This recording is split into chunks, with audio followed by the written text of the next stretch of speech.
మీరు చిరంజీవి గారు and before అన్నట్టుగా తెలుగు సినిమా ఇండస్ట్రీని చూడాలి అంటే ఆ టైంలో క్లాసిక్స్ తప్ప టీవీలో చూసేటప్పుడు తప్ప సినిమా థియేటర్కి వెళ్ళాలంటే చెప్పకుండా దాచుకొని దాచిపెట్టుకున్న డబ్బులతో చూసి వచ్చిన తర్వాత చెప్తే తిట్టుబడే టైం అన్నమాట.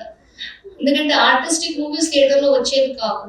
సో ట్రెండ్ సృష్టించిన ఆ క్రెడిట్ మొత్తం చిరంజీవి గారికి. మేము మళ్ళీ సినిమా థియేటర్కి వెళ్ళటానికి 25 సంవత్సరాల తర్వాత మీ మూవీ ఇండియాలో మళ్ళీ చూసామండి.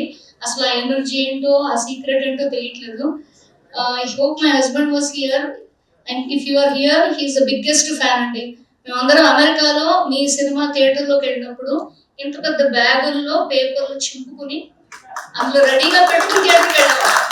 సో ఇది ఎప్పటికైనా గుర్తు చేసుకోవాలి. బట్ మీ అందరూ as one man, as a common man start చేశారు. నేను పిల్లలకి అందరూ కూడా ఒకటే చెప్తాను, మీ లోపల ఉన్న ప్యాషన్ ఏదైతే ఉందో దాన్ని వదలొద్దు. మీ ఇంట్యూషన్ చెప్తున్నది ఏదైతే ఉందో దాన్ని వదలొద్దు. ఇవాళ ఇంతమంది కెమెరామెన్స్ లో కొంతమంది మన పిల్లలు, మన దగ్గర చదువుకున్న పిల్లలు, డైరెక్టర్లు, సినిమాగ్రాఫర్లు అయినప్పుడు ఎంతో ఆనందంగా ఉంది.